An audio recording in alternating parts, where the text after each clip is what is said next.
Buenos días. Buenos días a todos los presentes.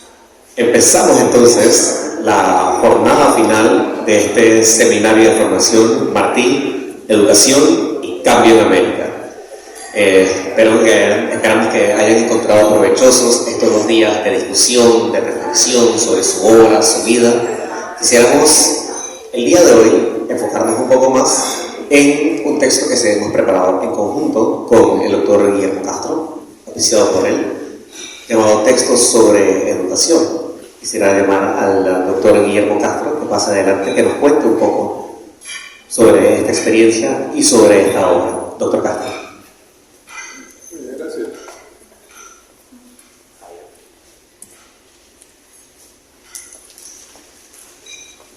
Buenos días. Me contaba yo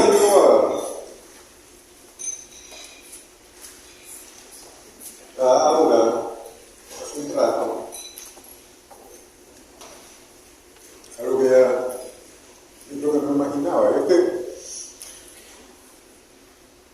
en la universidad donde yo estudié, que hoy seguramente nos parecería anticuada, conservadora, inmoderna o como quieran, una de las prácticas pedagógicas decían nuestros profesores, sobre todo Ricardo Repilado, lo recordaré siempre, profesor de redacción y técnicas de investigación, nos orientaban siempre a buscar lo que ellos llamaban un autor de cabecera. O sea, encontrar con quién íbamos a dialogar el resto de nuestra carrera. Y había una biblioteca de autores, no era difícil salir a buscar. Yo tuve la suerte, por una razón o por otra, de haber leído Nuestra América siendo muy joven, mucho menor que Martí cuando la redactó, por cierto, 20 años menos. Y después no pude dejarlo. Entonces, seguí con eso. Conocí a mi esposa, pasaron años, y un día me dice mi esposa, ¿cómo me he dado cuenta que cada vez que estás preocupado, angustiado, que hay algo malo, te sientas allá a leer ese mismo libro? Una edición de las obras escogidas de Martí en 3 tomos. Y en efecto, en mi libro, de reposo, por decirlo de alguna manera.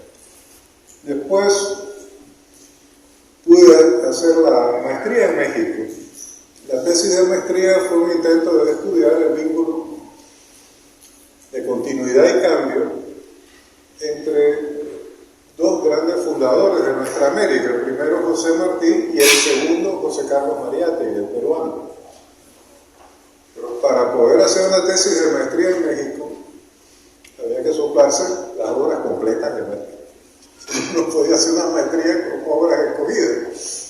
Y afortunadamente alguien me había hecho llegar su colección de los 20 y pico de tomos de las obras completas. Y cuando pasaron los 2 años de trabajo, la tesis como un primer fichero de las obras completas de Martí.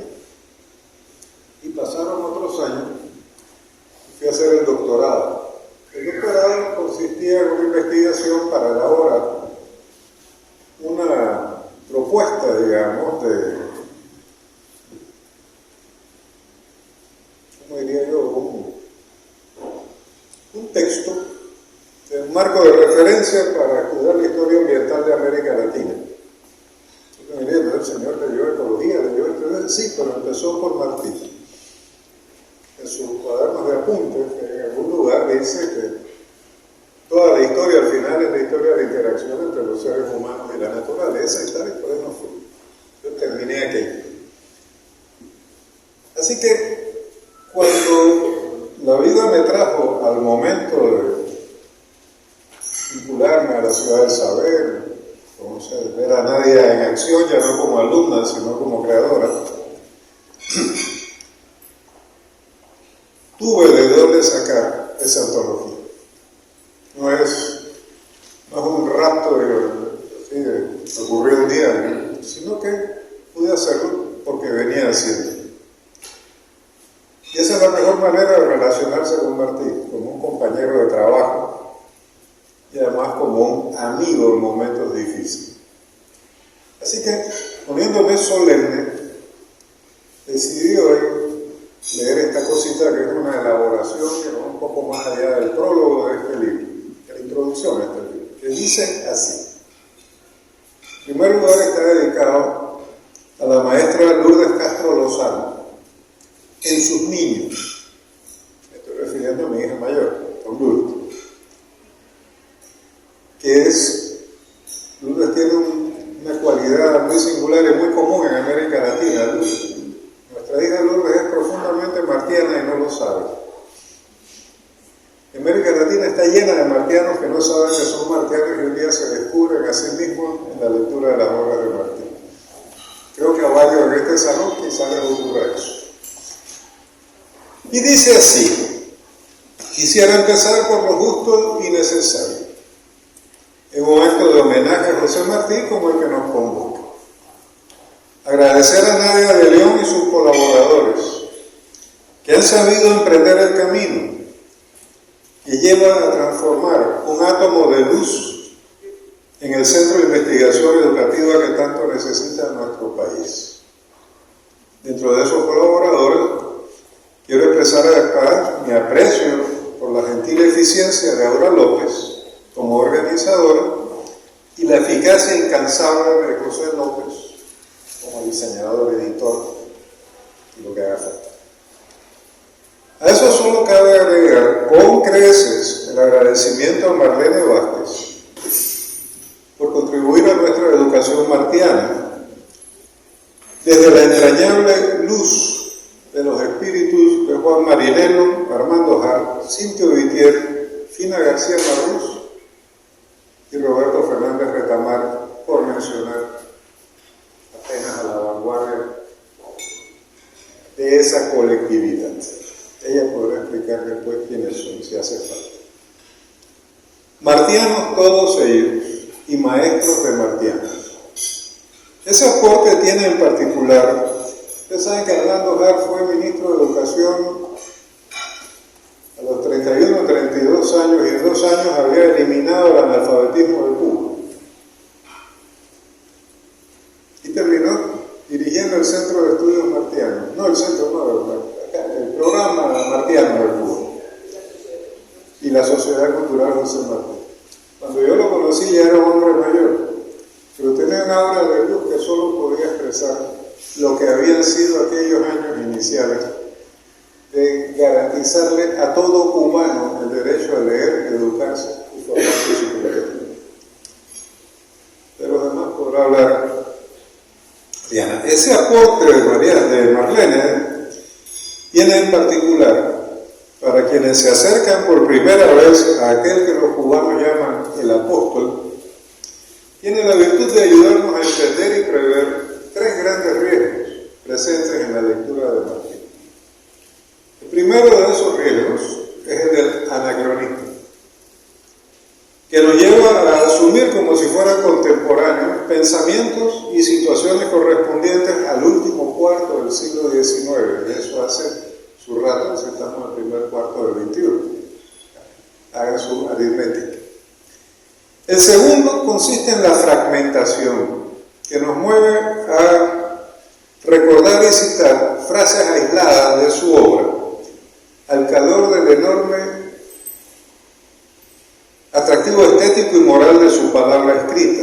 Y pienso, por ejemplo, como uno encuentra por ahí en la calle Cuba a veces, hay que ser culto para ser libre, y Martín no dijo eso.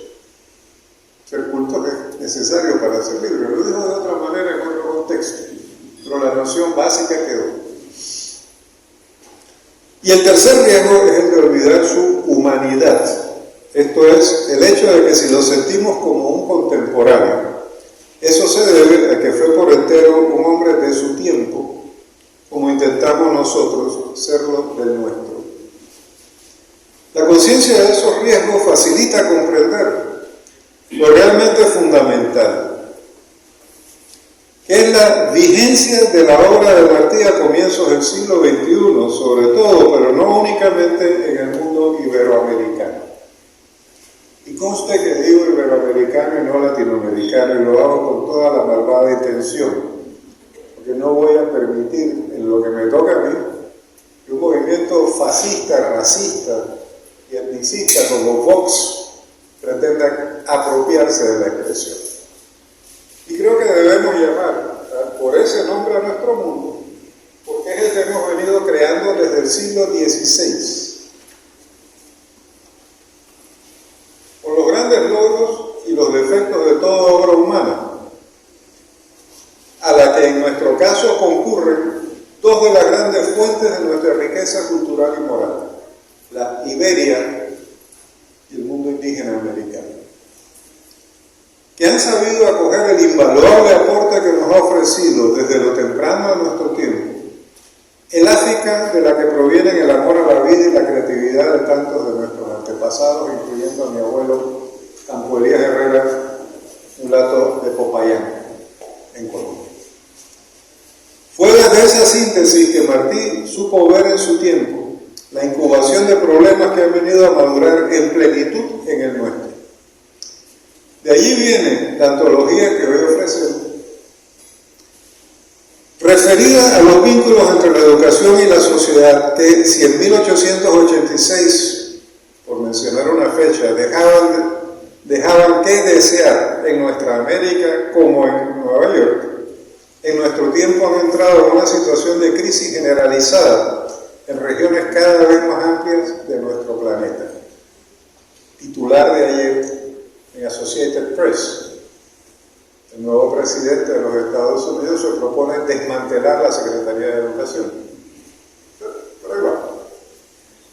La educación, como sabemos, recibió un tratamiento privilegiado en la cultura del liberalismo democrático del siglo XIX. Y Martí encaró ese privilegio con toda la riqueza de su pensar. Las relaciones entre las condiciones materiales de la actividad educativa, por ejemplo, su infraestructura, personal, medios técnicos, presupuesto, y los propósitos y contenidos de esa educación son abordadas con especial detalle en varios artículos de esta antología. Lo es también el doble papel de la educación como práctica social encaminada a formar a un mismo tiempo capacidades en los individuos y vínculos entre ellos basados en una comunidad de valores. Pero y quizás sobre todo, estos textos abordan el problema de la educación como expresión de otros problemas y otras aspiraciones, las de la sociedad en el cambio de épocas en el que le correspondió vivir a Martí y como nos corresponde hacerlo a nosotros en nuestro tiempo. Como todos nuestros liberales de entonces, José Martí vio en la educación el medio más adecuado para poner a sus semejantes en capacidad de transformar sus vidas y el mundo en que las vivían. Para Martí, el desafío mayor de la educación para nuestras sociedades radicaba en constituirla en una herramienta para el mejoramiento humano y nunca, jamás en preservarla como un medio para impedir, controlar o deformar ese mejoramiento. Y lo distinguió de muchos de sus contemporáneos, ver el ejercicio de esa herramienta como un factor decisivo para la forja de ciudadanos capaces de comprender desde sus propias circunstancias las necesidades y las prioridades necesarias en el desarrollo de sus pueblos. El proyecto educativo que alienta en los textos que compartimos aquí, por lo mismo, no se limita a la lucha contra la vieja educación clerical y elitista heredada del colonialismo español, ni a la imitación de la que se ofrecía en los Estados Unidos, Francia o Inglaterra. Por el contrario, la propuesta educativa martiana hace parte de una visión del mundo dotada de una ética acorde a su estructura, esto es, de una cultura tal como Antonio Gramsci la entendía. Esa visión está admirablemente sintetizada en su ensayo Nuestra América, publicado en Nueva York y México en enero de 1891, y aquí figura a modo de introducción. Inspirado siempre en la batalla entre la falsa erudición y la naturaleza, y no como el común de los liberales, en la de la civilización contra la barbarie, Martí promovía una educación de base científica, esto es, organizada en torno al conocimiento de la realidad que se buscaba transformar y de los medios más adecuados para hacerlo, vinculada a las necesidades de la transformación de las prácticas productivas para sostener el proceso de creación de sociedades que fueran nuevas por lo prósperas, lo equitativas y democráticas que llegaran a ser, y por su capacidad de forjar en nuestra gente el carácter necesario para crearlas, defenderlas y desarrollar esas sociedades. Una escuela, dijo alguna vez, es una fragua de espíritus. Siendo aún muy joven, y añadió enseguida, ay de los pueblos sin escuela, ay de los espíritus sin templo. El hacer y razonar martiano nos conducen así a una conclusión en la que quizás radica la clave más sencilla de su aporte. Que quien quiera una educación distinta tendrá que construir una sociedad diferente, con la dificultad de que la educación se hará distinta en la medida que contribuya a construir esa sociedad. No hay un primero, segundo, tercero. Es un proceso plagado de contradicciones en la que todos los elementos actúan en mutua relación. Es para esta tarea que hemos querido traer a Martí al debate que demanda la educación que necesitamos. Algo mucho podrá aportarnos él, que supo formular el problema en lo que tenía, de más esencial, y nos entrega ahora sus ideas como un elemento que aporta a las soluciones que hoy buscamos. Muchas gracias.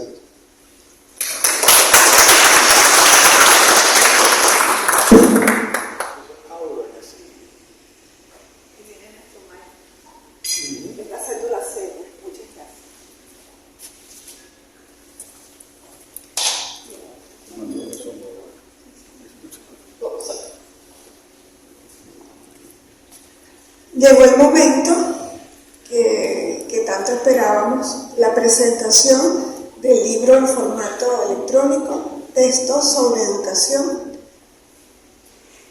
de José Martí. Como bien nos corrigió en un momento Guillermo, que él no era el autor, es el autor de la antología. Cuando yo por primera vez conocí a Guillermo, hace ya un poquito más de un año, nos puso un reto al centro.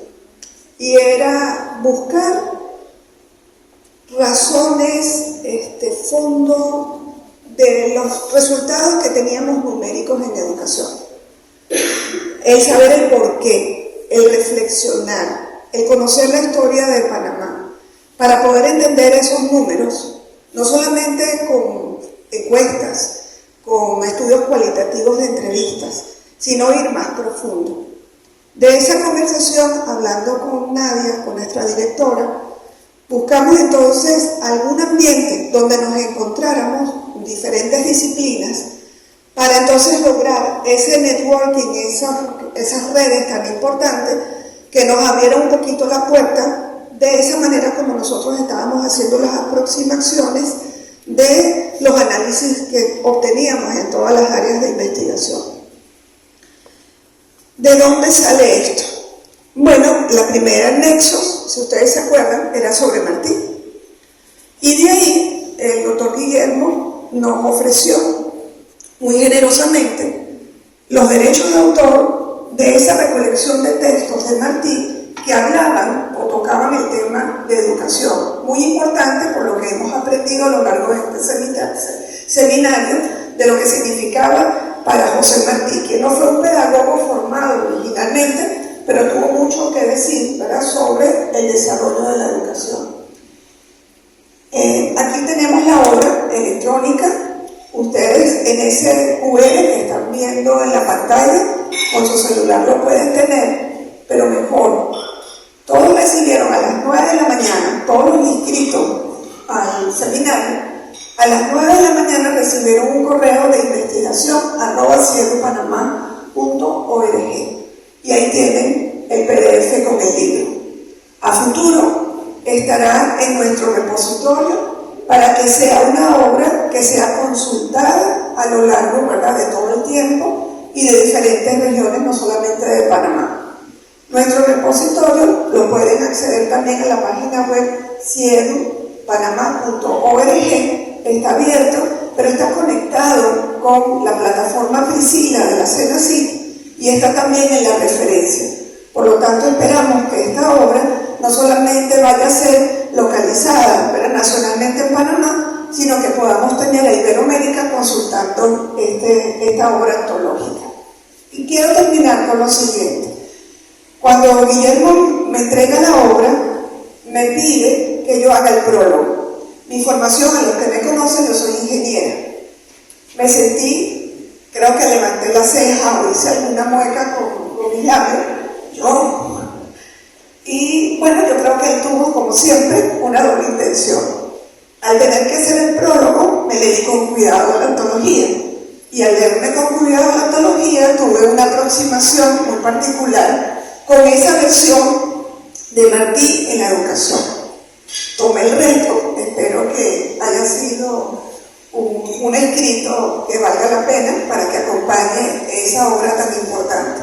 Entonces, les queríamos decir eso, son parte de ustedes de esta obra, úsenla, consúltenla, cítenla apropiadamente, para que entonces podamos tener un elemento importante, una voz, una guía, cuando tengamos alguna consulta. Quizás no sea nuestro autor de referencia, pero quizás sea aquel que cuando tenemos una duda, no solamente lo usemos para citar unas palabras al final de nuestra presentación, cuando hagamos un congreso, sino que realmente entendamos lo que dice y practiquemos ese principio de la importancia de la educación. Como dice nuestro centro, estamos convencidos que la educación es la clave para mejorar el mundo. Pero como estamos en un centro de investigación y que la investigación es la clave para mejorar la educación. Gracias por este tiempo.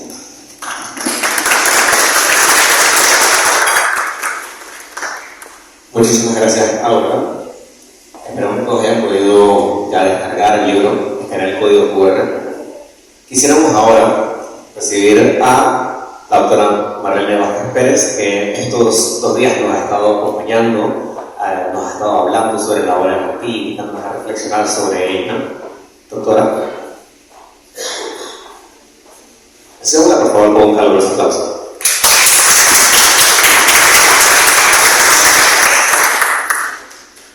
Muy buenos días. Yo creo que las cosas suceden cuando tienen que suceder. Era muy natural que después de tantos años de lectura, de investigación, de divulgación, porque no olvidemos que el doctor Guillermo Castro sostiene un blog de contenido martiano que alimenta cotidianamente con sus reflexiones en torno a la obra de Martí, haciendo una labor que con palabras de Martí sería poner la ciencia en lengua diaria, es decir, es un blog divulgativo para aquellas personas que de cualquier formación puedan acceder a esos textos. Esa labor es fundamental.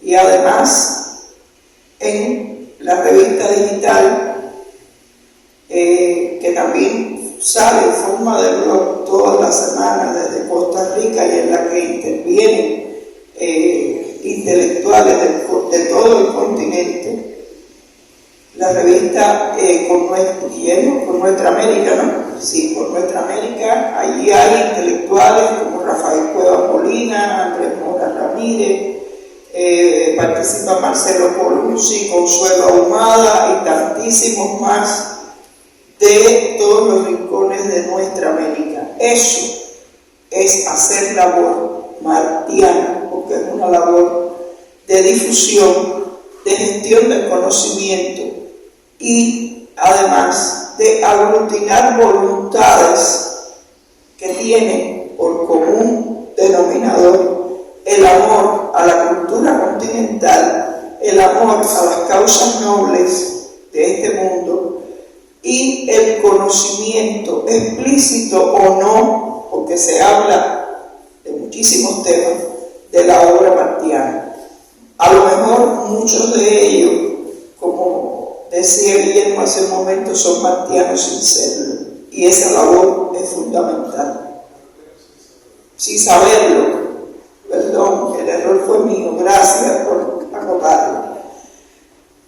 Entonces, yo con esta manera mía de tratar de remontarme al origen de las cosas, no puedo dejar de recordar el momento en que yo conocí a Guillermo Castro. A lo mejor él no se acuerda, pero yo sí. Fue en la lejana fecha de enero del año 2003, en La Habana, en el contexto de la primera conferencia internacional José Martí por el equilibrio del mundo. Nos presentó Remio Díaz Triana, un compañero que trabajó con nosotros muchos años en el centro, ya fallecido. Entonces yo era una muchachita que hacía poco, que acababa de entrar al centro, pero ya Guillermo Castro era leído, respetado y admirado por mis compañeros de trabajo como un intelectual martiano de talla continental que nos estaba visitando allí. Él, con la humildad de la verdadera grandeza, obvia esos detalles, pero yo creo que es justo que se diga en este espacio. Entonces, para mí es motivo de orgullo especial y de enorme satisfacción poder estar aquí compartiendo con ustedes en este momento y haber podido hojear el contenido del libro. Pudiera pensarse que es un libro breve, que hay muchos más textos de Martí que pudieran ser incluidos. Eso es verdad. Pero es un libro grande por el poder de lo que tiene dentro. Y están todos aquellos textos que sí no pueden faltar. Son textos que van a ser de una utilidad extraordinaria y además textos breves, textos que impulsan la creatividad, textos que ponen en evidencia la necesidad de la educación sustentada teóricamente, pero también con los pies en la tierra, una educación dirigida a la transformación de nuestras realidades nacionales. Y para decirlo con Martí en alguno de esos textos, hombre recogerá quien siembra escuela. Si no tenemos una escuela acorde con las necesidades de nuestros países, con las necesidades del momento histórico que está viviendo la humanidad, no vamos a recoger los ciudadanos que necesitamos para transformar nuestros países y construir un mundo mejor, más justo y equitativo, donde las desigualdades en el acceso a la educación sean abolidas, donde la gente valga por lo que es y no por lo que tiene desde el punto de vista material. Entonces, yo creo que ustedes tienen en la mano, con este libro, una herramienta de probada solidez que les va a servir para mucho. Y aunque los textos antologados son pocos, la selección... ¿Qué tal, Samuel? Un gusto poder saludarte. Les decía, están los textos del cuerpo del libro, pero hay un apéndice con una selección de frases, de contenido aforístico relativas a la educación, y cada una de esas frases tiene consignada la fuente, con lo cual el alcance de la selección se amplía, porque usted puede localizar el lugar donde fue dicha o escrita esa frase y puede leer el texto completo. Yo creo que este libro es como la punta del iceberg, que la mayor parte es lo que no se ve y nosotros también tenemos que descubrir. Y como diría Martí también, no se conoce bien sino lo que se descubre. Yo creo que este seminario abre una puerta para la profundización en el ideario marquiano y para emprender caminos transformadores en la educación panameña y, ¿por qué no?, en la educación latinoamericana o iberoamericana, por encima de todas las polémicas al respecto. O si no, para decirlo mejor con Martí, nuestra americana. Entonces, muchísimas gracias por la invitación, muchísimas gracias, doctor Guillermo Castro, por este aporte. Y yo, aunque conozco las bondades del libro electrónico, ojalá lo pueda ver impreso alguna vez. Ojalá. Muchísimas gracias.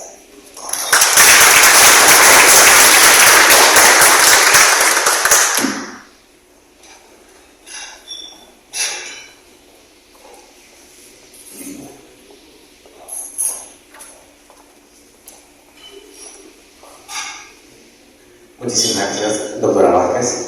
Quisiéramos en este momento, ya manteniéndonos en el marco del libro de texto sobre educación de José Martí, invitar a nuestra directora ejecutiva, Nadia de León Santuque, que nos va a compartir sus impresiones sobre esta obra. Doctora Nadia. Gracias. No puedo dejar de decir unas palabras también yo sobre lo maravilloso que es poder tener este libro no en nuestras manos, pero sí en nuestros dispositivos, finalmente. Digo finalmente porque yo tengo muchos años de escuchar a Guillermo decir que quería hacer este libro realidad. Es una idea que sé que tiene en su mente y en su corazón desde hace mucho tiempo. Me da muchísimo gusto saber que finalmente es realidad. Hay una frase que dicen que Martí dijo también. Marlene me podrá decir si es cierto, porque entiendo que es una frase que puede tener muchos orígenes, que todos en vida deberíamos en algún momento plantar un árbol, tener un hijo, escribir un libro. ¿Es cierto que Martí lo dijo también, Marlene? Quizás, no lo saben. Bueno, se la atribuyen, pero quizás no lo dijo. El caso es que el doctor Castro ha plantado muchos árboles. Si van alguna vez, tienen la fortuna de pasar por el terreno en el que tienen el placer de vivir ahora en Boquete, han transformado un terreno que cuando llegaron hace casi una década estaba seco, en un espacio ahora que ha renacido. De la misma manera en el que cuando uno está con Guillermo y con Lourdes, se siente renacer de ideas también, ¿no? Y ha tenido muchas hijas y también hijos intelectuales, hijos que hemos aprendido de él. Y entre ellas habló de Lourdes, que es como una hermana para mí. Lourdes y yo somos amigas de la primaria, y ella y yo somos educadoras también, ¿no? Creo que quizás no es casualidad que por lo menos 2 de sus hijas nos hemos dedicado a la educación. Otra de sus hijas, Pilar, es artista, y en esa casa de Boquete, de la que les comentaba, hay un espacio casi sagrado en el que me encanta poder ir a trabajar. Un estudio que es como 90% escritorio, porque claro, es un espacio para sentarse a pensar, rodeado de libros, donde está quizás una de las cosas en las que le he escuchado a Guillermo hablar con más cariño, quizás uno de esos regalos más preciados que le hizo su hija Pilar, que es un retrato de Martí, un dibujo que hizo Pilar de Martí. Entonces, los hilos de la educación, de la inspiración, de lo que hemos aprendido de él y de Lourdes y de Martí se trazan, se ven claros entre los hijos, los árboles y los libros juntos. Yo creo que lo que él aprendió de joven, como nos contaba, se ha pasado a sus hijos, esa visión de que la educación, como decía, la educación que necesita la sociedad, también depende de la sociedad que necesita la educación. Y ciertamente el trabajo que venimos haciendo durante estos 3 días se nota que todos somos conscientes de que eso es una relación en ambas direcciones y que eso es lo que venimos trabajando. Creo que este libro va a ser una herramienta para todos de inspiración, para poder seguir teniendo herramientas para pensar en ambas direcciones, sobre la conciencia, la visión, la ética que necesitamos, la cultura que queremos construir para poder entonces tener ese temple y ese espíritu para accionar constantemente hacia la educación y la sociedad que se necesitan unas a otras, que queremos construir. Ayer cuando íbamos a almorzar también Guillermo nos contaba algo que también me pareció muy inspirador y muy acertado, de un profesor que le había dicho a él que cuando uno va a la universidad en la licenciatura le enseñan, no sé si lo va a decir correcto, pero creo que la idea va bien, le enseñan las respuestas correctas sobre un tema. En la maestría te enseñan las respuestas correctas de un tema más específico y en el doctorado te enseñan a hacer buenas preguntas. Me pareció muy preciso. Y después me quedé pensando, qué curioso, porque una de las cosas que yo enseño y quizás predico más sobre educación y la buena educación, y creo que también se refleja en otros comentarios múltiples de los que están en este libro sobre el tipo de educación que queremos, es el tipo de educación que enseña a pensar y a preguntar, y no tanto solamente a acumular conocimientos por acumular conocimientos. Y esa visión dice que la educación debería ser más como el kindergarten, todita como el kindergarten, porque en el kinder está bien preguntar y está bien ensuciarse y está bien jugar, y después del kinder es que entonces nos tenemos que sentar todos en fila y tenemos que pararnos a memorizar la lista de los ríos sin saber en cuál vivimos. Entonces, ¿qué pasa? Al principio va bien y al final también, y en todo el medio. Entonces, ayer me quedé pensando que deberíamos entonces hacer como una unificación, tanto al principio como al final.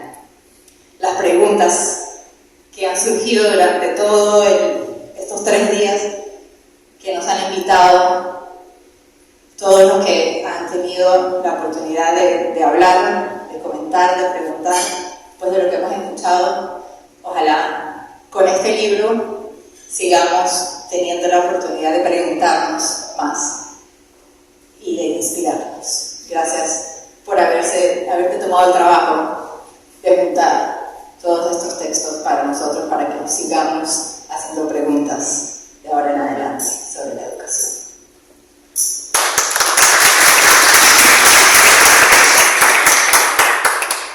Muchas gracias a la doctora María de León. Quisiéramos ahora invitar al doctor Samuel Antonio Prado Franco, investigador en Filosofía y Ciencias Políticas de la Universidad de Panamá. Doctor.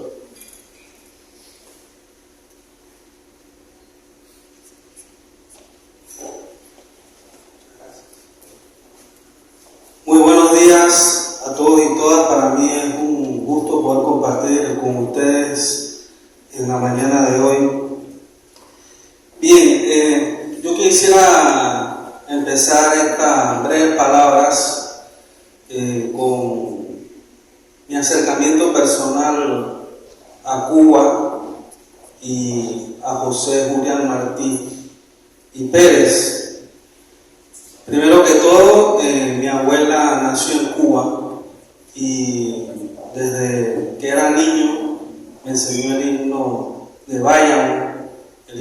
Cuba. Y bueno, ella me hablaba de toda su vivencia como niña allá en los campos de Cuba. Y mi papá, que es hijo de ella, cubano, y su abuelo, o sea, mi abuelo, su papá, español de Galicia, nació un 28 de enero, que es el natalicio de José Martí. Entonces hay una primera experiencia personal con Cuba y con José Martí. Aparte de que mi carrera ha sido la docencia, y creo que sin lugar a dudas este texto es una invitación a estudiar, a analizar y comprender el tema educativo. Lo segundo es que esta colección de escritos, textos de José Martí, sin lugar a dudas son parte integrante de lo que fue en su vida política, en su vida intelectual, José Martí.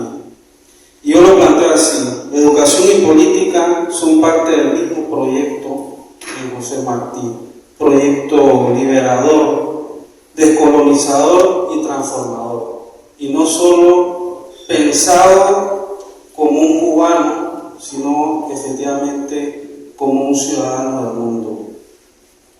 Y lo digo porque inicia esta colección de textos, o esta recopilación de textos sobre José Martí, con un texto que cuando lo leí por primera vez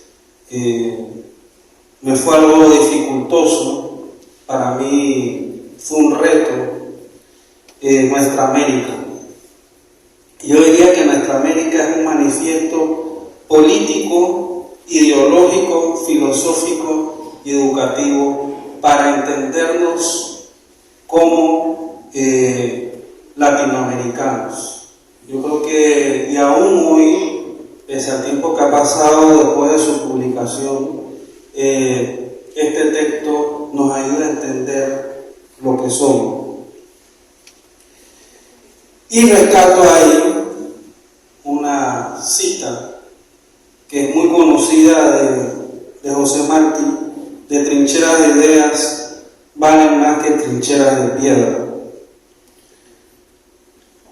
Lo otro que rescataría esta colección de textos, que yo los invito a leer, es que, y es mi concepto, la educación para José Martí es ante todo un acto de amor, y varios textos de ellos lo señalan, y lo vinculo mucho al tema de que cuando uno es educador no está tratando con máquinas, sino con seres humanos, no con autómatas, no con una pieza de una fábrica que uno está elaborando, sino con seres humanos. Y eso para mí fue impactante, la propuesta de Martí. Yo lo diría así, lo resumiría en una pedagogía del amor. Es un acto de amor humanista, pero no lo desliga de lo científico, pero siempre vuelve a lo humano. Y hace mucho énfasis en el tema laico, patriótico, pero en patria, como él mismo dijo, también vinculado a lo universal. La cátedra martiana es el periódico, es la prensa, es el libro y es la lucha. Un hombre que, digamos, hubiera vivido mucho más, sino que en combate efectivamente tuvo una vida muy productiva y muy agitada en las áreas que participó, pero sin lugar a dudas no tuvo mayor tiempo de sosiego, de paz o de tranquilidad para poder haber ejercido una cátedra en una universidad. Por eso digo que todos esos aspectos de la vida de José Martí nos enseñan mucho. Estudio de la naturaleza es un tema recurrente en todos los textos que podrán ver en esta recopilación, su composición y sus elementos. Una apuesta por la educación agrícola e industrial. Reiteradamente veremos textos acerca de eso.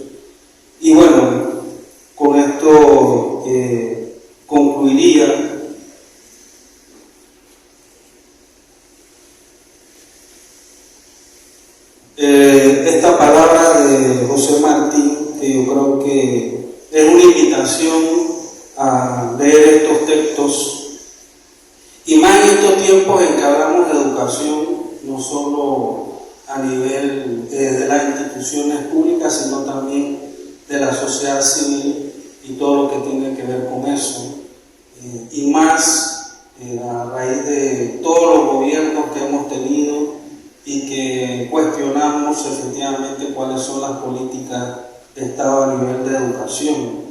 Por ejemplo, yo anoche compartía con los estudiantes de filosofía sobre el tema de la filosofía en Panamá, y una preocupación mía es cuál es la filosofía de la educación en nuestro país.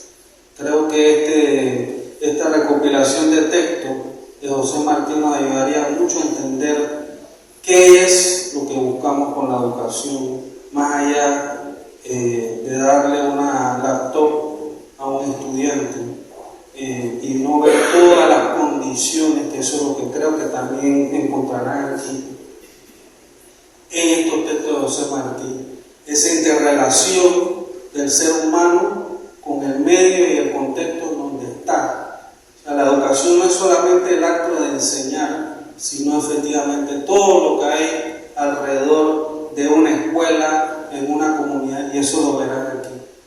Entonces mi pregunta, y vinculado a lo que mencioné, es si efectivamente el tema de la educación se reduce al acceso a la tecnología y no ver otros elementos como sí lo veía Martí, del tema de la naturaleza, del tema de dónde está citada la escuela, las condiciones de infraestructura, de estructura, de acceso a agua potable, de electricidad, de caminos para llegar a esa escuela. Y lo digo personalmente como una anécdota, cuando me tocó dar clases en la comarca Nuevo Buglé, en el poblado de Cerro Puerco, en el occidente chiricano, y ver cómo estudiantes tenían que caminar 3-4 horas de donde venían, no tener electricidad en la escuela, que sacarían paneles solares, no había electricidad, solamente sirvieron 6 meses,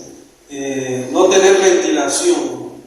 Entonces, todas esas condiciones objetivas y subjetivas que viven los estudiantes aquí y en todas partes del mundo, creo que esa era la preocupación de José Martí, igual que muchos pensadores y políticos, tanto liberales y conservadores de inicio de la República, de que la educación fuera una parte integrante de la construcción de un Estado-nación y no ver la educación como un sistema solamente mercantil, comercial, y que fuera de acceso universal. Creo que ese también era otra de las preocupaciones que podemos encontrar en estos textos de Martí, el acceso a la educación de todos y todas, y que fuera un acceso que sirviera, como efectivamente dice José Martí, para ser libres.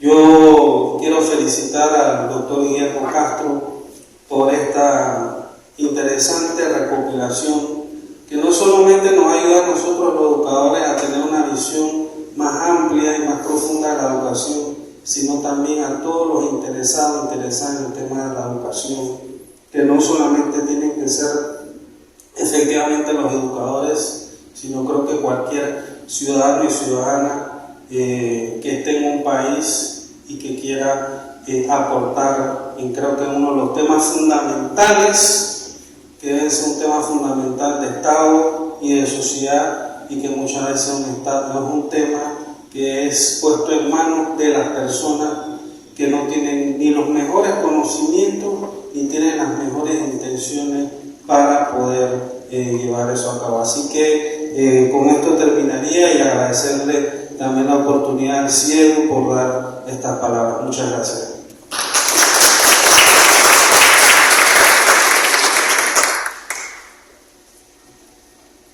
Muchísimas gracias, doctor. Tenemos ahora una dinámica que quisiéramos compartir con ustedes.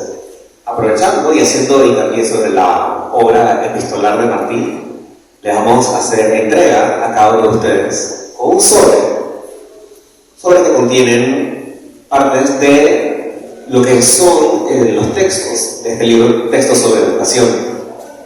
La idea es que tengan sus sobres escritos por José Martí y luego iremos pasando los micrófonos a quienes quieran ir abriéndolos, leyendo lo que dicen y compartiendo sus reflexiones sobre los mismos.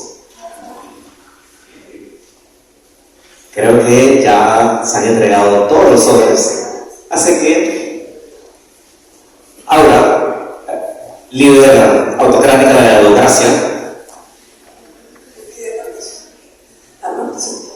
Bueno, aquí vamos, lo que no han estado los días anteriores, nosotros tenemos un consenso democrático, que es que cuando vean que se acerca el micrófono, empiezan a leer y a comentar. No, vamos ahora en serio.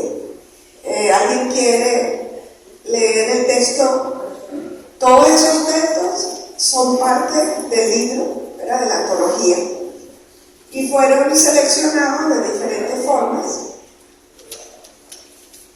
Puede solamente leerlo, puede leerlo y hacer un comentario para que todos podamos hablar. Entonces traten de ser.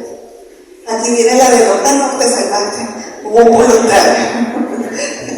Aleja.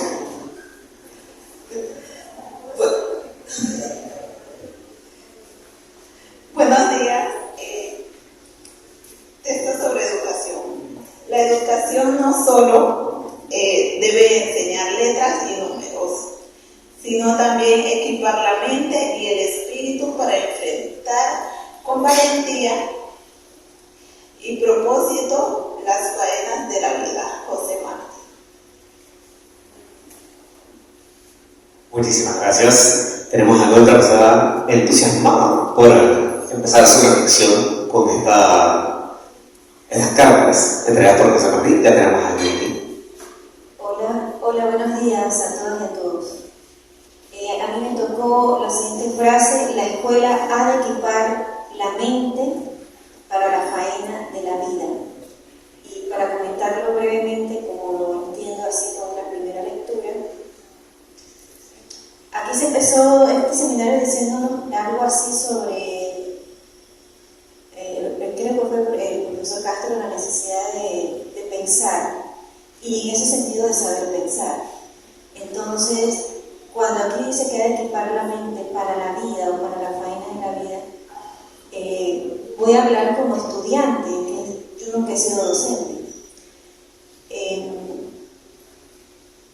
Creo que el último buen recuerdo que tengo de la escuela fue en primaria, República de Chile, pública, donde además ya desde entonces, estamos hablando de los principios de los 80, existía la inclusión para los compañeros con discapacidad, los niños y niñas con discapacidad. Eso fue una cosa importante que me enseñó la escuela primaria. Y creo que eso fue la primera forma en cómo me equipó para la faena de la vida. Es decir, entender que existen personas distintas, en este sentido específico con discapacidad, y que saben que podemos relacionarnos perfectamente con ellas. O sea, eso cuando uno tiene 7, 8 años es importante, ¿no? Y ya luego no ha sido tan bonita la experiencia con la escuela. En secundaria solo éramos receptores. Incluso en periodismo también éramos muchos receptores. Solamente hasta que empecé a estudiar filosofía también en la Universidad de Panamá, me cambió la dinámica y fue para mí toda una sorpresa, porque siempre de ser receptores en filosofía se nos invita a hacer algo que en este país es revolucionario. Incluso podemos cuestionar a los docentes. Entonces eso es supremamente interesante, ¿no? No se nos penaliza por cuestionarlos, por discutir. O sea, se puede debatir y no hay problema. O sea, eso es extraordinario. Sobre todo si recordamos nada más lo que dijo ayer Mulino, que entre otras bellezas afirmó que nada de lo que se había escuchado en lo que está en la comisión olvido el nombre, en el tema del seguro, había valido la pena. O sea, nada de lo que se ha dicho ahí ha valido la pena. Entonces es esa costumbre del autoritarismo, un poco, ¿no?, que permea en nuestras escuelas. ¿Y qué significa para mí equiparnos para la faena de la vida? Precisamente que la escuela nos sirva como espacio para pensar lo que nos está ocurriendo en nuestra vida diaria.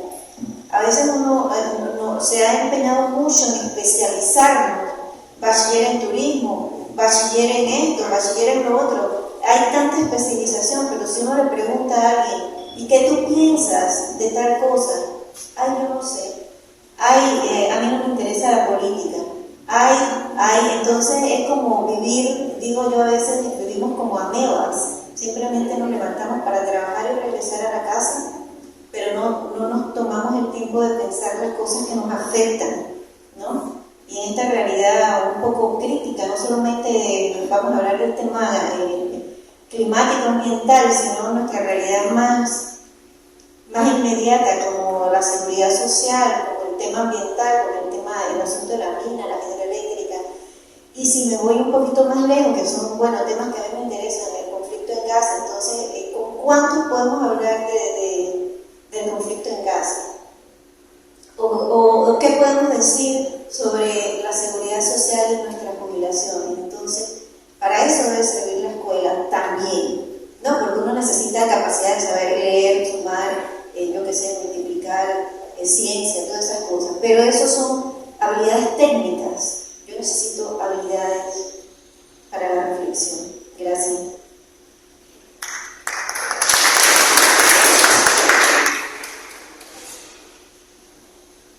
Buenos días.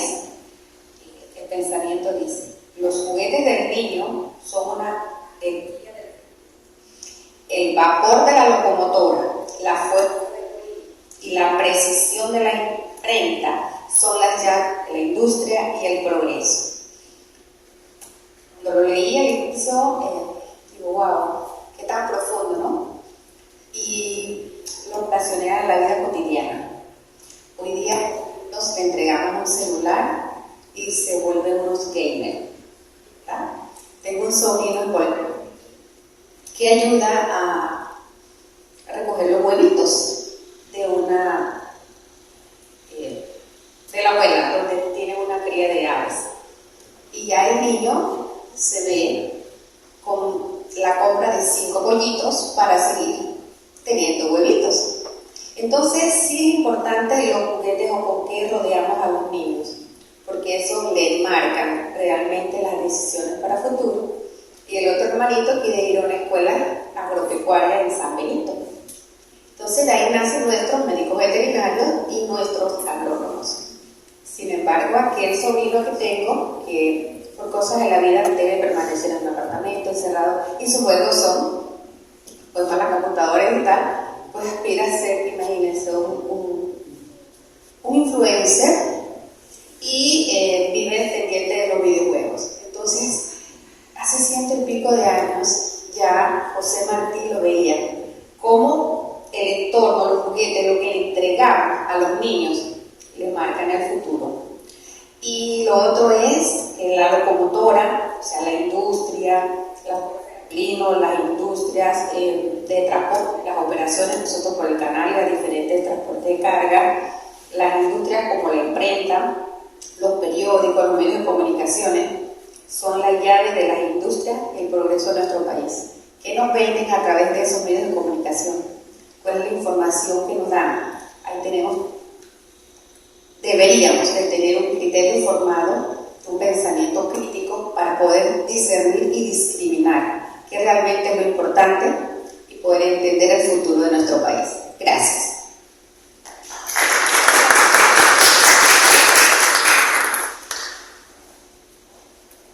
Buenos días, Mariana León, mucho gusto. A ver, aquí dice: estudien los que pretenden opinar. No se opina con la fantasía ni con el deseo, sino con la realidad conocida, con la realidad hirviente en las manos enérgicas y sinceras que se entran a buscarla por lo difícil y oscuro del mundo. Evitar lo pasado y componernos en lo presente para un porvenir confuso al principio y seguro luego por la administración justiciera y total de la libertad culta y trabajadora. Esa es la obligación y la cumplimos. Esa es la obligación de la conciencia y el dictado científico. Esto es increíble y yo creo que, igual como leyó antes la compañera, es súper interesante ver cómo alguien que existió hace tanto tiempo y que escribió algo hace tanto tiempo tiene textos tan relevantes y que se vuelven quizás aún más relevantes para lo que nosotros vivimos hoy en día. Y cuando yo leo esto, pienso mucho en las personas que opinan de la realidad de nuestro país y de nuestro mundo, y el micrófono y el volumen que tienen y el poder que tienen algunas personas que opinan quizás sin fundamento, pero también la responsabilidad que tenemos todos los que agarramos un micrófono para decir algo, de siempre hacer lo posible por nosotros estar informados y por nosotros estudiar y darle el peso y el valor a las palabras que salen de nuestra boca, porque a veces las palabras pierden ese valor, son simplemente palabras y las decimos y la gente las recoge y se las lleva o no se las lleva, pero pues esto yo creo que deja mucho de la responsabilidad que tenemos de siempre hablar con mucho cuidado y siempre hablar con fundamento. Y me encanta que al final dice y del dictado científico, de siempre basarnos en la ciencia, de las cifras, cuando queremos ganar un mundo.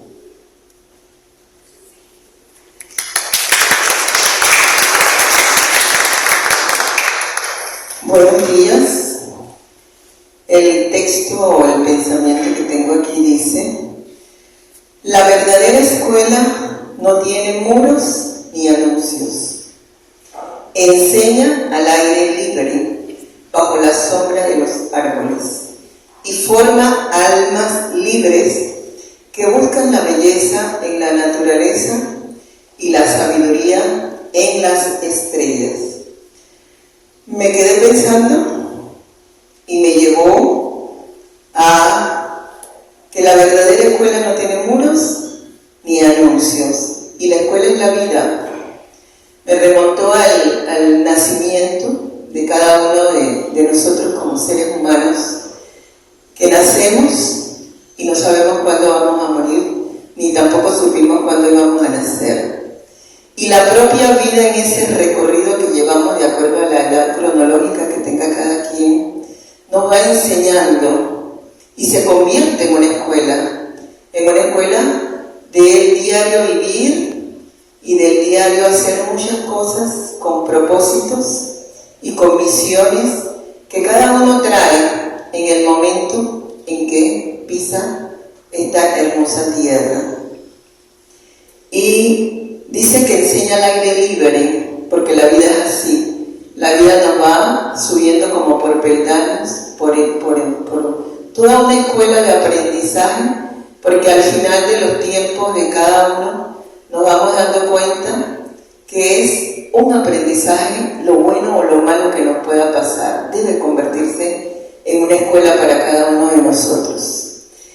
Y dice que sobre la sombra de los árboles, porque los árboles juegan un papel importante en la naturaleza, ellos también tienen un nacimiento, sus buenas raíces, crecen, y dice que la escuela para cada uno de nosotros como seres humanos es bajo su sombra, nos tapa, nos cubre y nos hace almas libres, porque debemos ser libres para la toma de decisiones a través de la vida y de ese andar dentro de la misión que nos toque cumplir en esta tierra. Buscan la belleza, porque la naturaleza es bella, y la sabiduría en las estrellas.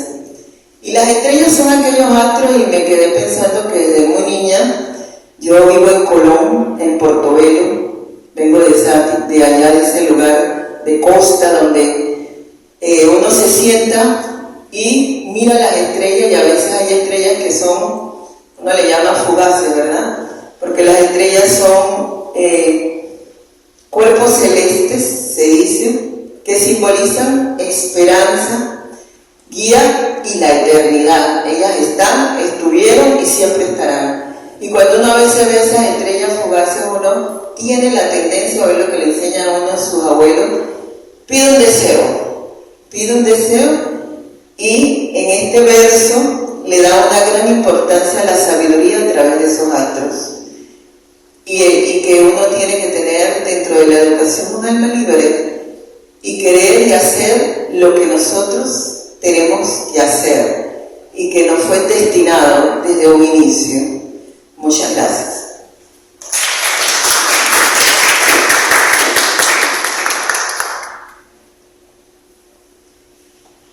Yo cogí dos por accidente, menos mal porque el que leí primero no lo entendí, entonces voy a leer el segundo que sí lo entendí y después el primero para que me ayuden a entender. ¿Qué vale un pueblo que no enseña a sus hijos a defenderse? Es deber de la educación formar ciudadanos que luchen no solo con sus palabras, sino también con su carácter. Tengo un hijo de 7 años, y en particular, que le gustan las culebras. Los reptiles en general, pero las culebras son su animal favorito y a mí me dan fobia. Y esta mañana, antes de bañarse, como en el arrunchis, tratando como de ser amoroso, pero tenía ahí como una segunda intención, empezó: mamá, una culebra, ¿cuál te gustaría? No sé qué. Yo ya le dije que a los 18 años, cuando viviera solo, podía tener su culebra. Entonces me dijo: pero es que no puedes coartar mi esencia. Entonces, pues ahí viene, sí, y ahí viene todo pero es que yo te amo, te adoro, pero yo te dije que no, pero entonces tu amor tiene límite. Un poquito de manipulación. Pero yo digo, todo ese rato ahí, esa argumentación, el man aprendiendo a exigir, pero con su carácter, como lo dice acá, no solo con las palabras, sino como: pero entonces, ¿hasta cuándo me quieres? Y me pongo en el lugar también de los maestros, la importancia de poder enseñar a esos niños y a esas niñas a defenderse, pero tener 30 niños como mi hijo en un salón de clase, sí, o sea, también pienso cómo lograr un sistema donde realmente, pues, con los retos de la educación pública, entiendo salones con tantos estudiantes, cómo logra uno ese balance entre los retos, las inequidades que tenemos, las necesidades que tenemos, y verdad poder estar en capacidad de creer, de acompañar y formar a estos ciudadanos que se puedan defender y que luchen no solamente con palabras sino con su carácter. Entonces ahí lo que yo tengo en mi cabeza es como esa duda, ¿no? Como esa disyuntiva o ese reto, ¿no? ¿Cómo logra eso? O sea, me parece dificilísimo. Yo he sido profesora de universidad, pero no de colegio. Yo no me imagino siendo profesora de preescolar.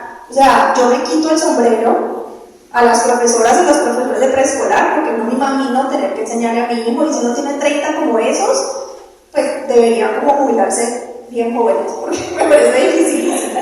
Entonces, ese fue el que entendí,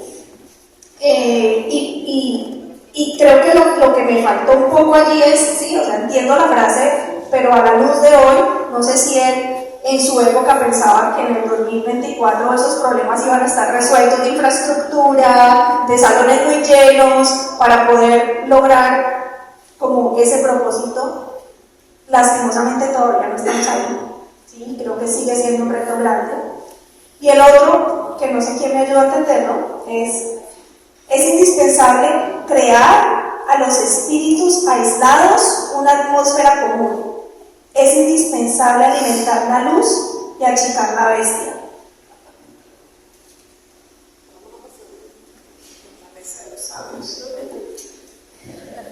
Hola.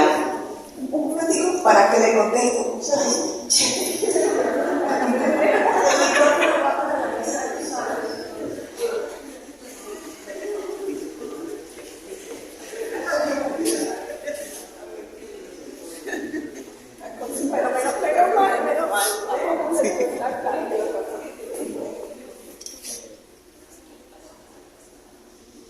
A ver, es indispensable crear a los espíritus aislados una atmósfera común.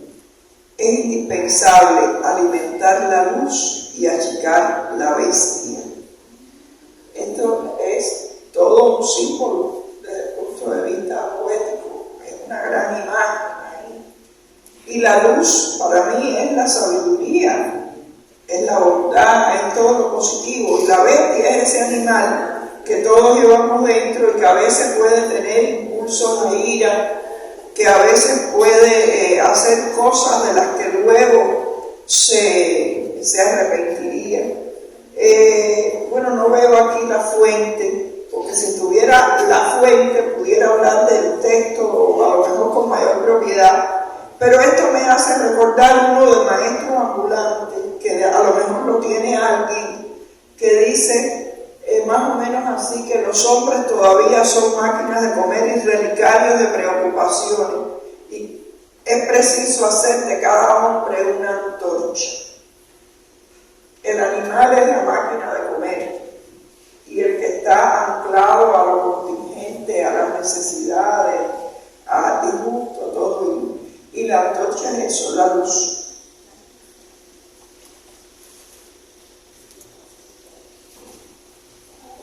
Yo le vi el mismo significado, me parece que es una manera poética de decirlo, pero la última línea me hace pensar en eso, me pone enseguida en mi sombrero como de curriculista, a pesar de que lo dice de una manera poética, ¿no?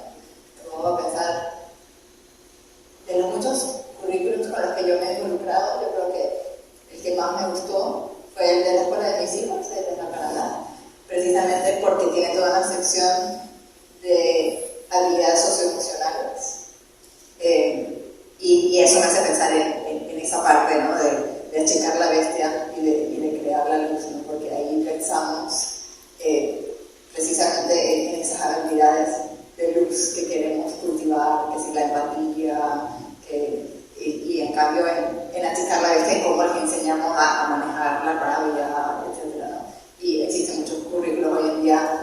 El británico, por ejemplo, tiene toda una sección de habilidades socioemocionales que es modelo internacional, ¿no? Y otros que no tenemos eso.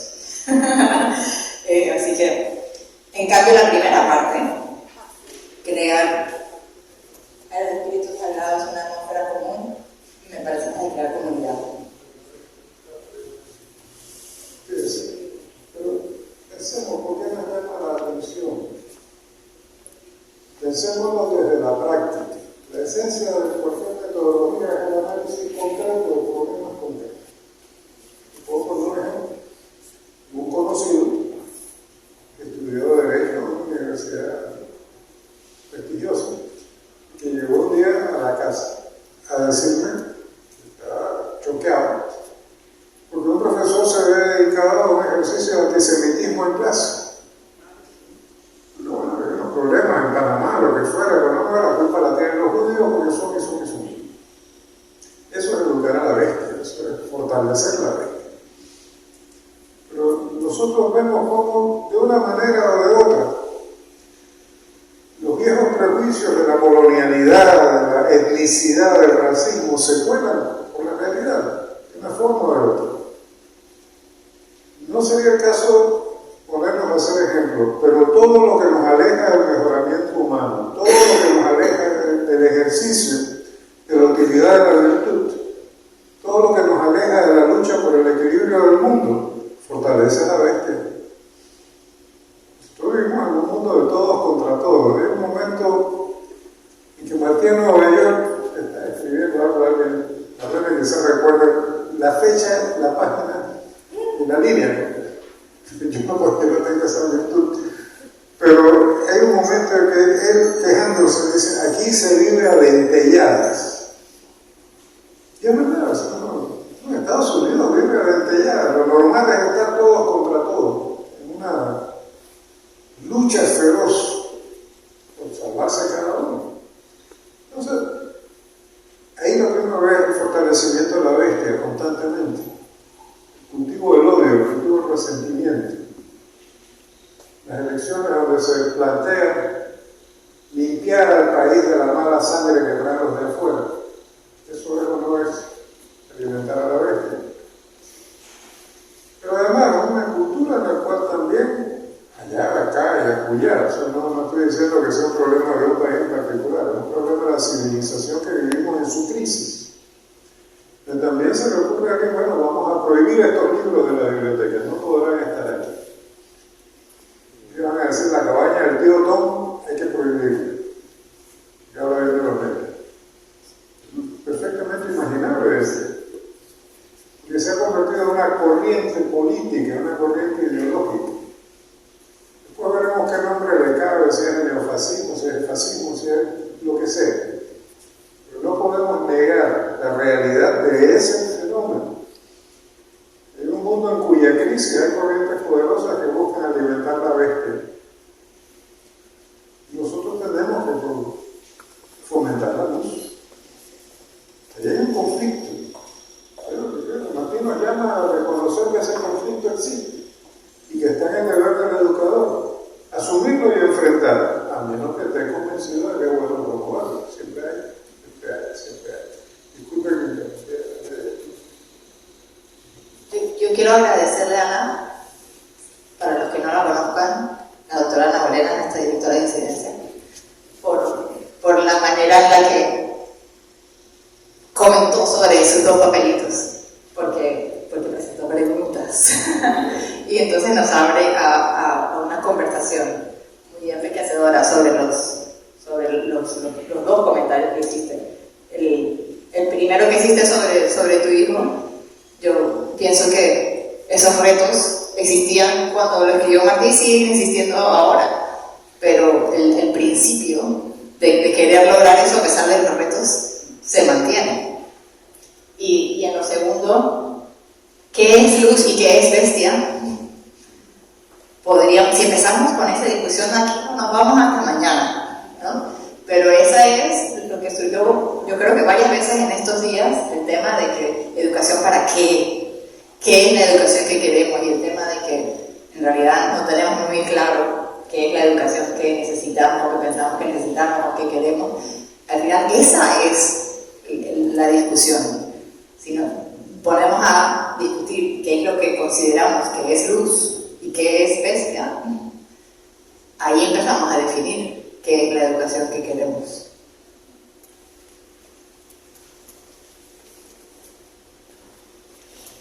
Gracias. Las máquinas, los talleres y las herramientas son los verdaderos juguetes del niño moderno. Con ellos no solo elaboramos sus juegos, sino también el futuro de los juegos. La bestia, ¿cómo alimentamos a la bestia? Como trabajadora social, ayer lo quería comentar, por accidente yo llego a ser docente.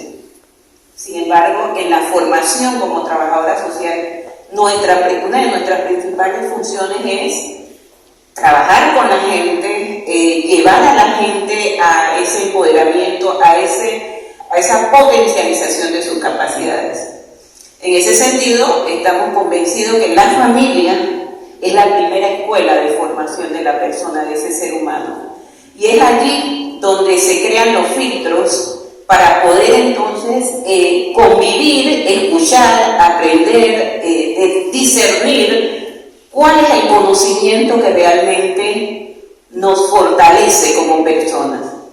Estamos en los tiempos que el medio se ha convertido en el fin. Nuestros, como bien lo plantea, son los talleres, las máquinas, y con eso, esos niños elaboran sus juegos, y también, sino que también el futuro de los pueblos señalan.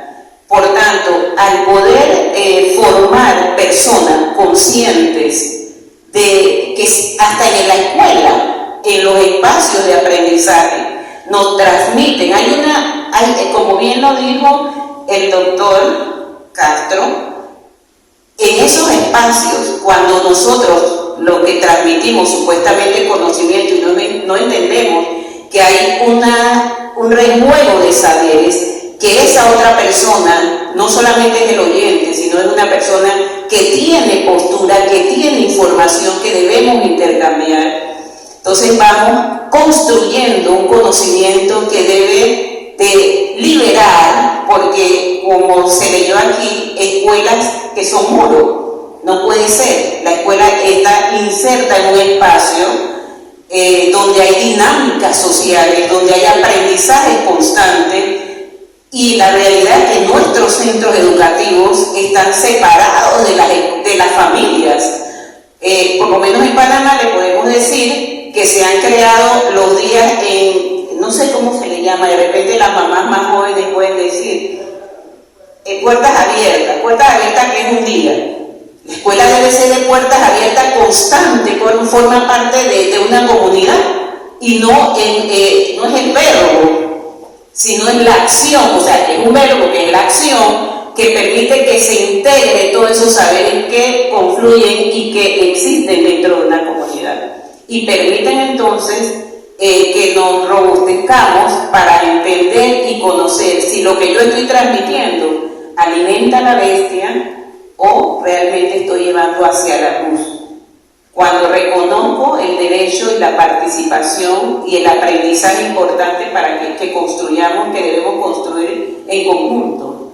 Entonces tenemos que tener claridad que no tenemos la verdad, que somos parte del proceso, que también debemos estar en esa revisión constante de nuestra postura y cómo yo estoy, en qué creo realmente, qué es lo que quiero transmitir.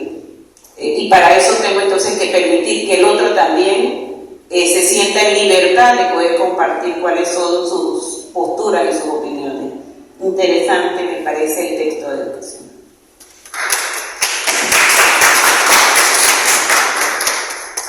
Buenos días. No basta calzarse un título para enfrentar el mundo. Hace falta el valor de ensuciarse las manos y aprender en los talleres y en las faenas prácticas el arte de vivir con propósito y dignidad.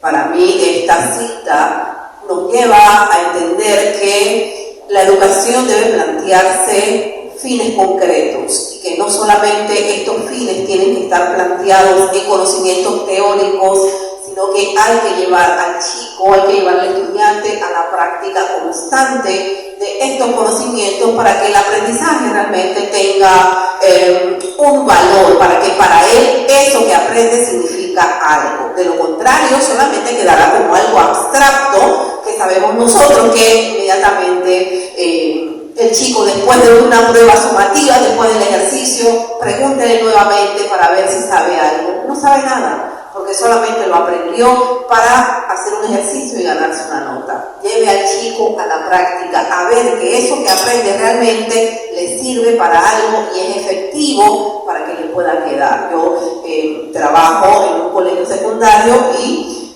tiendo a practicar con los estudiantes simulacros, ¿verdad? Por ejemplo, mi propia empresa simulacro, y le digo, piense que usted está abriendo su emprendimiento, piense en una empresa y usted va a presentar su empresa y nosotros somos los futuros clientes, así que siéntase dueño de la empresa, y de esa manera pues el estudiante puede verse dentro de un ámbito real, ¿verdad? Y puede aprender a través de eso cómo comunicarse, cómo expresar, cómo se maneja la publicidad en el ambiente y cómo la comunicación forma parte de todo, ¿verdad? Entonces, llevar al estudiante a hacer cosas prácticas, a la realidad pura y no solamente quedarnos en conocimientos abstractos y teóricos. Eso es para mí lo que significa esta cita.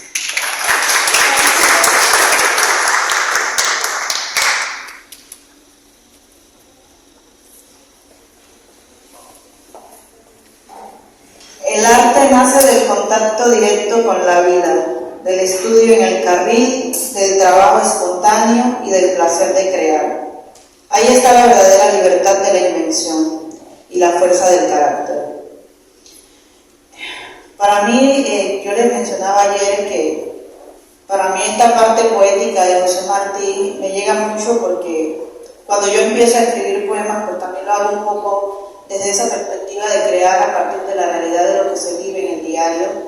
Y una de las cosas con las que me identifico es precisamente eso, poder hablar desde la lejanía, pero también desde la soledad, que significa estar lejos de casa muchas veces, o estar lejos del lugar donde se nace y se crece.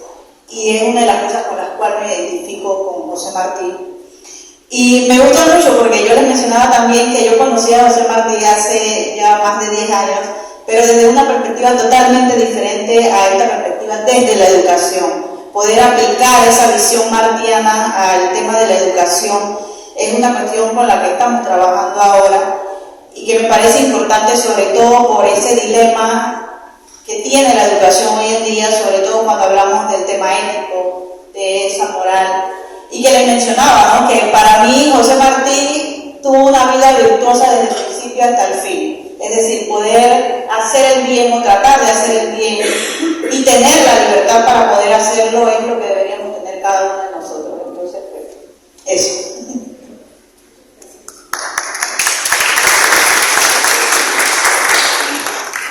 Si quiere, Olina, para que el doctor Guillermo. Una brasa más en el asador. Fíjense. Cuando uno conoce el conjunto de la obra de Martí, uno llega a ser. Es una cosa. Uno descubre con relación a esto una cosa que es interesantísima, ahora que la descubro, ahora que los escucho. Yo me atrevería a decir que no hay ningún texto de Martí en esos 20 y pico de tomos en que no haya directa o indirectamente una referencia a la educación. El planteamiento de Martí, cuando uno lee sus textos de discurso político, sus artículos de agitación independentista, lo que uno busca siempre hay una referencia a la formación de los demás. Siempre hay un énfasis en la transformación, en el mejoramiento humano. Volvería a repetir todo lo que he dicho. Entonces, ¿a dónde me lleva esto? Es cierto, estoy totalmente de acuerdo con lo que decía en relación a la relación de la escuela con su entorno. La escuela tiene que ser abierta, no es que como open school un día, porque lo peor de todo es que además lo hacemos por imitación, no por convicción. Allá hacen el open school, bueno, vamos a hacer la escuela abierta acá. Modernos. No, la escuela debe estar abierta siempre, abierta a su entorno. Siempre hay un ir y venir, lo querramos o no lo querramos, siempre hay un flujo entre el entorno y la escuela.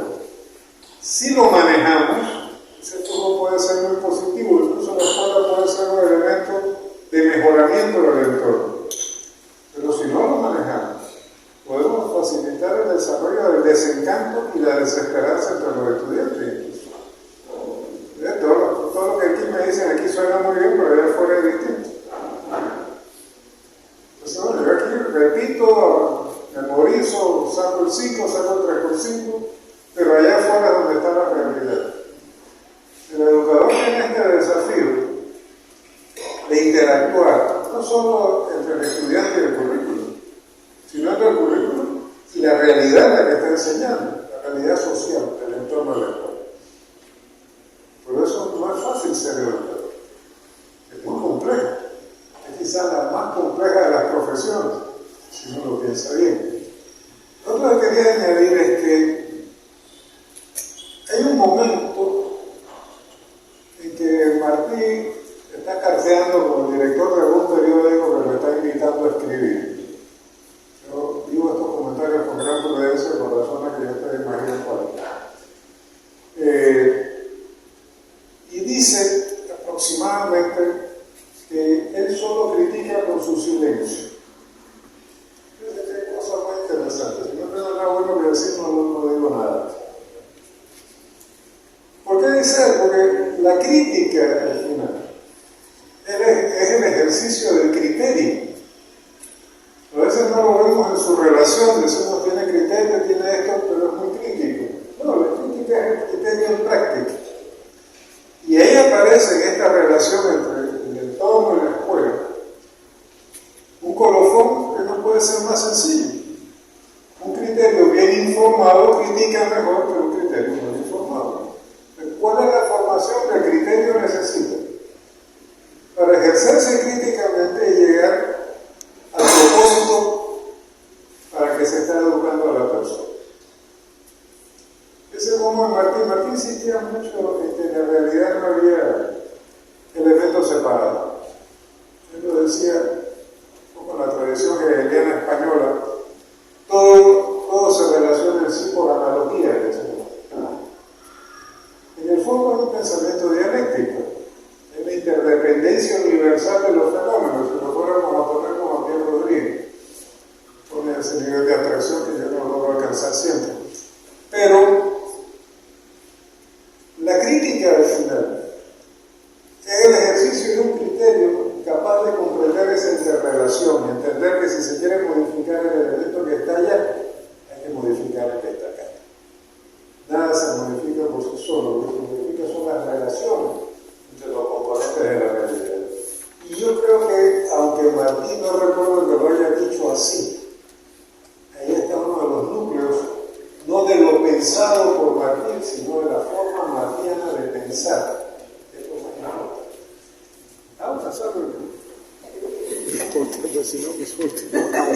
Muchas gracias. La doctora Ulina. Bien, buenos días. Ulina, maestra de vocación y maestra de preescolar. Tenemos mucha paciencia y trabajamos con mucho amor. Y por eso podemos trabajar con 30 y 35 chiquillos, mirando desde la diversidad la importancia de cada uno. Hoy en día trabajo a nivel universitario, formando a las docentes y a nivel de educación preescolar, porque creo en ese nivel y es prioritario. El doctor Castro fue mi profesor, que me puso a pensar bastante en el doctorado, pero le doy las gracias siempre que lo recordamos.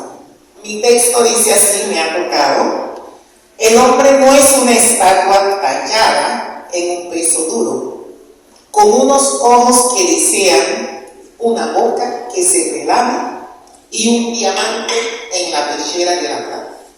Definitivamente que nosotros los docentes debemos ser como el alfarero, que vamos trabajando y tenemos que tener esa conciencia de que estamos trabajando con seres humanos. Y como Martín profesa en algunos documentos que le hemos visto, esa educación con amor, esa forma de enseñar y de trabajar. Y cuando hablamos del diamante, todos conocemos el diamante, hay una diversidad de colores, mientras más se talla ese carbono, mejor todavía y más costoso. Entonces nosotros tenemos que formar dentro de la diversidad a las personas con que trabajamos con personas, y eso nos lleva a reconocer que cada ser humano es diferente.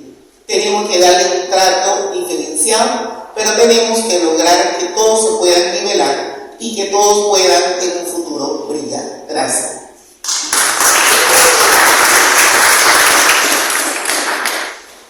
Buenos días. Bueno, mi frase es: de disciplinarse tiene la mente y de ejercitarse, mas no en la repetición de reglas muertas, sino en el estudio minucioso de los órganos naturales. Con esta frase a mí se me vienen como ideas. Entonces, con ese disciplinarse tiene la mente, pienso como en la lectura, ¿sí? Y como que todo el tiempo han dicho como que no opine si no sabe, y como que todo esto me lleva como que tengo que leer, tengo que aprender. Y esta parte donde dice organismos, en el estudio minucioso de los organismos naturales, pienso como en el aprendizaje dentro del entorno. O sea, no solamente lo que hacemos dentro de un área de clase, sino de pronto que nuestros estudiantes aprendieran dentro del entorno y dentro del entorno. Entonces no tendrían que disciplinarse por repetición o aprender por repetición, sino que podrían estar en el hacer. Para mí las palabras clave en esto es chispa poética, inspiración, guía y futuro. Lo de chispa poética lo voy a separar en chispa, que obviamente es luz o estrellas. Poética, que pues nos habla de poesía, que el diccionario nos dice que es una expresión de la belleza a través de la palabra. Pero la poesía es mucho más que eso. La poesía es pensamiento, y la poesía acompaña la realidad, las dicotomías de la realidad, y es un espacio que construye una mirada crítica. Lo que hace lo respalda con sus acciones. Entonces, el futuro mejor. Chispa poética y futuro mejor. Los niños son filósofos naturales. Los niños preguntan, preguntan. Los niños preguntan. Y la filosofía, a lo largo de la historia, busca responder, pero sobre todo siempre deja planteadas las preguntas para poder sustentar ese futuro mejor. ¿Cuál es el futuro mejor o el futuro que nosotros queremos para Panamá? ¿Cuál es el país soñado? Si no lo construimos de manera coherente para esos niños que son la chispa y la luz del futuro. O sea, ¿qué futuro queremos para Panamá y para nuestros países? ¿Y cuál es el mejor espacio? Pues los hogares y los espacios educativos. El espacio educativo es un espejo de la realidad social. Ahora preguntémonos, ¿nuestros espacios educativos es lo mejor, visto desde esta actualidad, lo mejor que podemos ofrecer como sociedad? ¿Nos están desempeñando como lo mejor que podemos ofrecer como sociedad a los niños que estamos formando? Lo dejo hasta ahí. Gracias. Muchas gracias. Al doctor Guillermo.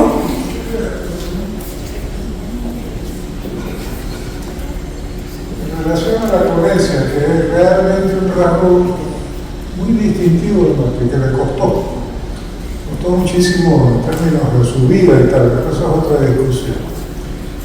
Recordemos que Martí es enviado a España desterrado cuando era un adolescente, después de haber permanecido casi 2 años en trabajos forzados en una cantera.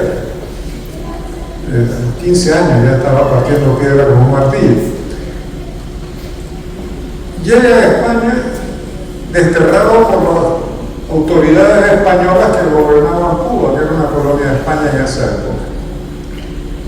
Y sin embargo, decíamos de Iberoamérica, pienso yo que sin darme cuenta me estaba refiriendo a lo que acabamos de oír.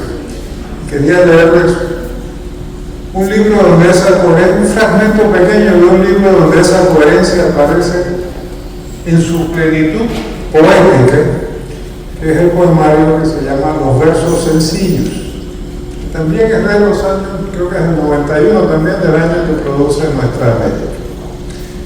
Fíjense cómo un desterrado que ha sido preso político y ha estado sometido a maltrato brutal, que él describe en un texto de los ensayos que se llama El presidio político en Cuba. Hijo él, de padre valenciano y madre canaria, pero nacido en Cuba. Fíjense cómo se refiere al país cuyo gobierno lo arrestó, lo encarceló y lo desterró. Miren cómo lo plantea en un poema, dice: para Aragón en España tengo yo en mi corazón un lugar todo Aragón, franco, fiero, fiel, sin saña. Yo sé cómo va, por dónde va. Si quiere un tonto saber por qué lo tengo, le digo que allí tuve un buen amigo, que allí quise a una mujer. Allá en la Vega Florida, la heroica defensa, por mantener lo que piensa, juega la gente la vida. Esa heroica defensa se remonta a la resistencia de la región de Aragón a la conquista de napoleónica, a la agresión napoleónica. Y si un alcalde lo aprieta o lo enoja un rey cazurro, calza la manta del paturno y muere con su escopeta. Quiero la tierra amarilla que baña el Ebro lodoso, quiero el pilar azuloso de Lanuza y de Padilla. Estimo a quien da un revés echa por tierra a un tirano. Lo estimo si es un cubano, lo estimo si aragonés. Amo los patios sombríos con escaleras bordadas. Amo las naves calladas y los conventos vacíos.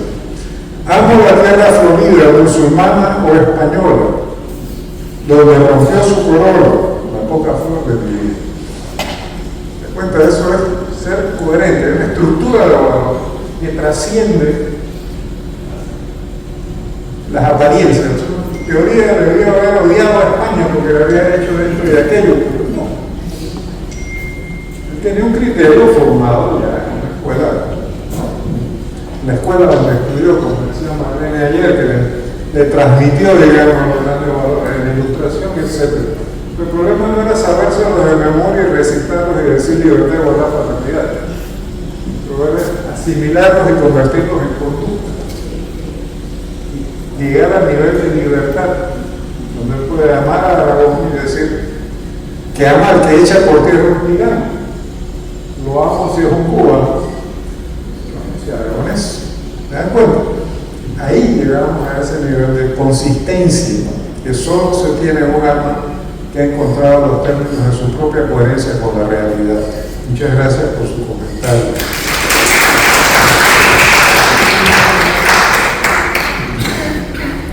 Tenemos entonces la intervención de la doctora Marlene, después tenemos una en esta mesa, yo regreso. Y después podríamos tener un par de intervenciones más para cerrar este día tan productivo. Doctora Marlene. Bueno, yo voy a leer dos que tengo aquí. Los hombres han de vivir en el goce pacífico, natural e inevitable de la libertad, como viven en el goce del aire y de la luz. Esto es evidentemente un deseo a futuro, aunque siempre lo dice con la certeza que emplea él en cada palabra. Lo que estábamos hablando ayer es como para que la gente sienta que ya está conseguido, aunque falte mucho para llegar a eso. Y se trabaja con el vigor, con la sistematicidad que se requiere para conseguirlo alguna vez. Es como cuando dice en otro de sus textos, la honradez debería ser tan natural que no se debiera hablar de ella, porque toda esa ética está también detrás de cada uno de sus actos creativos, trátese de un texto teórico o de un texto poético o lo que sea. Y miren esto,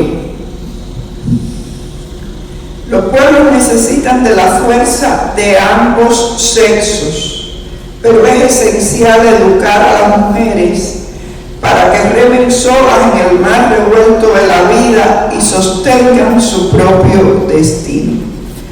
En un hombre de finales del siglo XIX, con la formación que sabemos que otorgaba a una sociedad patriarcal el hecho de decir que las mujeres debían ser educadas para que pudieran valerse por sí mismas, era algo altamente positivo.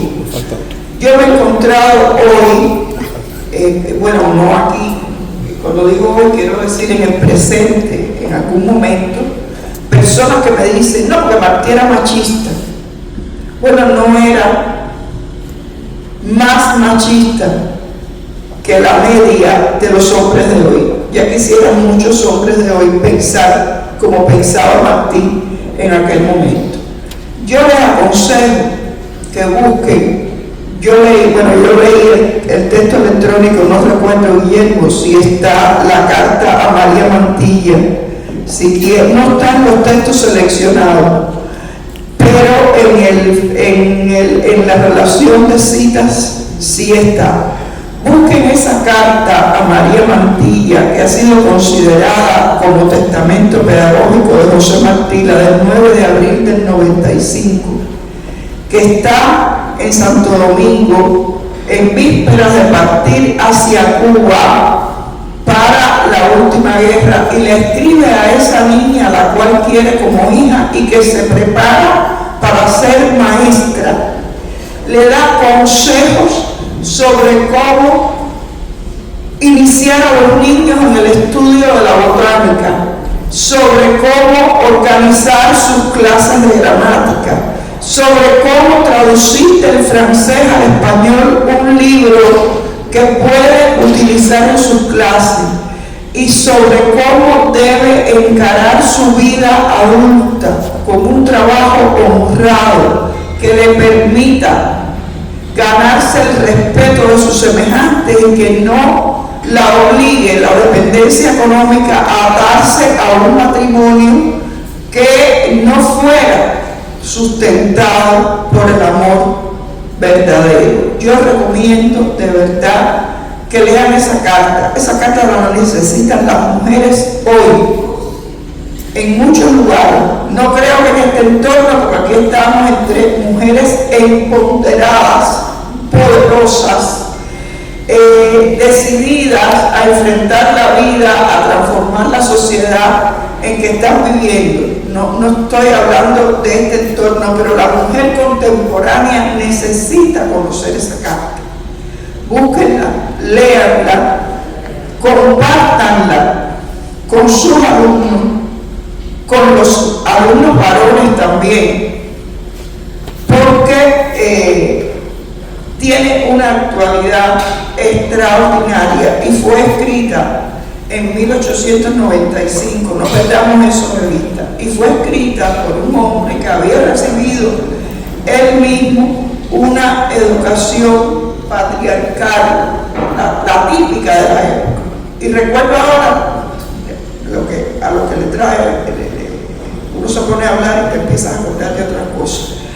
Hay una carta suya a Juan de Dios Pesa, el poeta mexicano, que creo que me parece que es del 88 la carta, donde le solicita que lo ayude a encontrarle un trabajo a Piedad Cenea. Piedad Cenea es una mujer extraordinaria, es la hija del poeta Juan Clemente Cenea, que fue fusilado por los españoles, poeta cubano del romanticismo, y ella creció en Nueva York junto a su madre, viven ellas dos solas.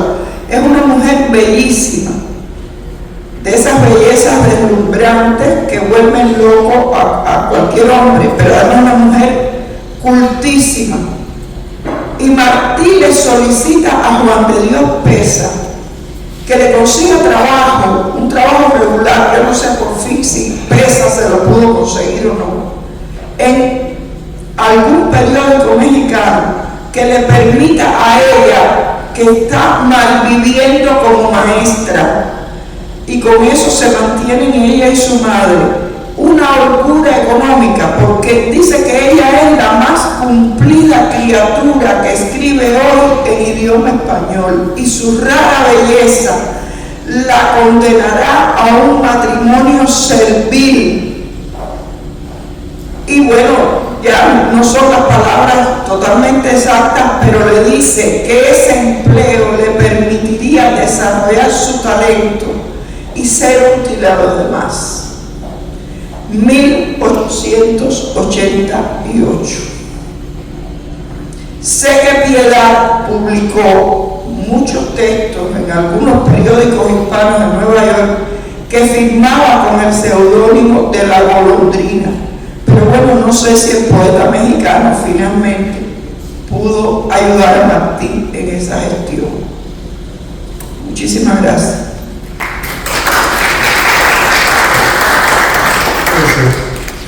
Una vez me tocó a mí en la Facultad de Humanidades, me salvó Urania Hongo por los pelos, ¿no?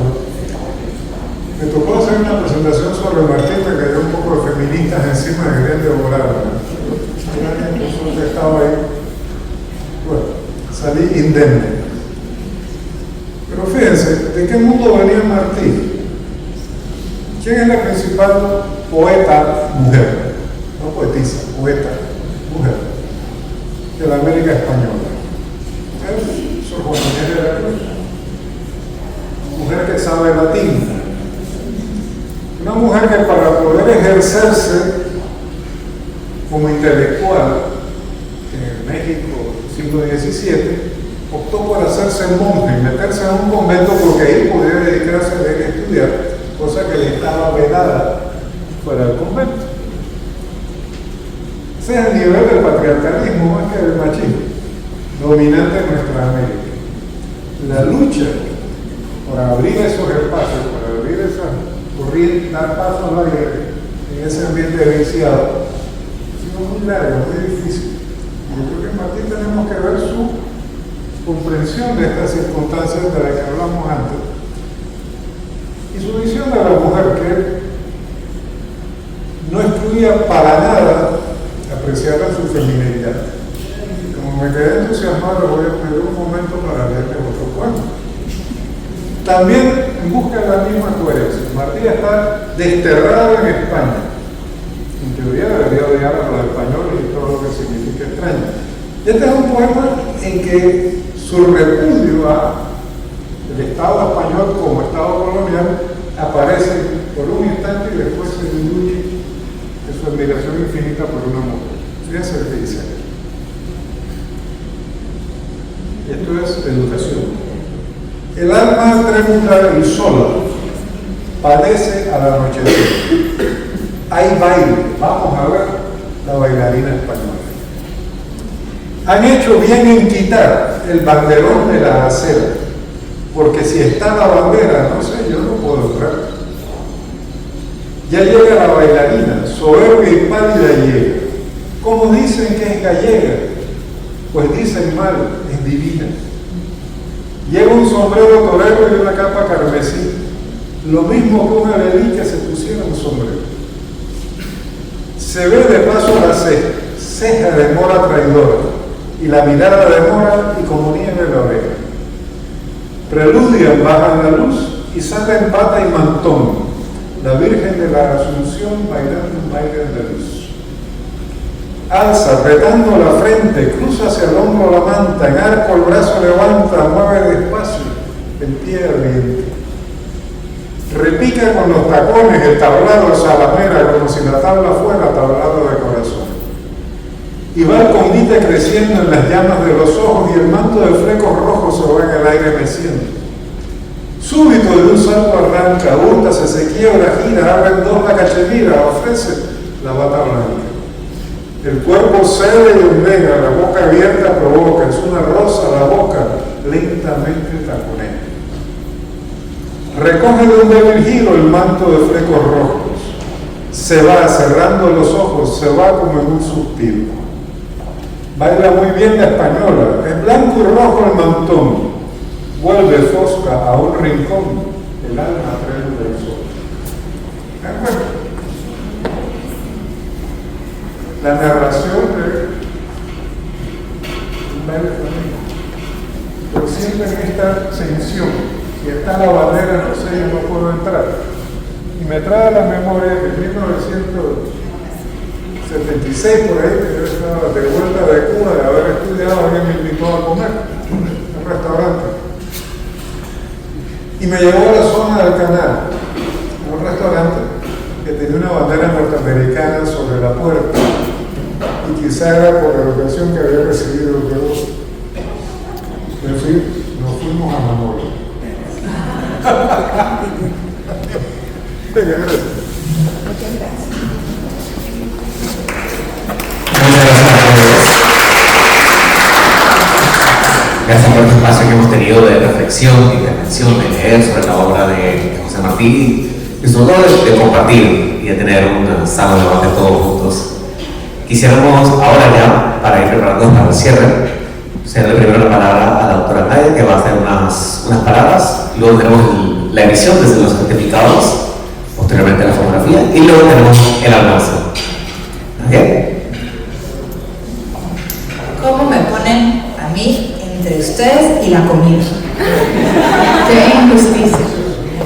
Y además a decir más palabras después de todo lo que ya se ha dicho. Solamente me queda realmente agradecer otra vez, agradecerle a Marlene, agradecerle a Guillermo, agradecerle a todos los que han hablado durante estos 3 días y agradecerle a todos los presentes.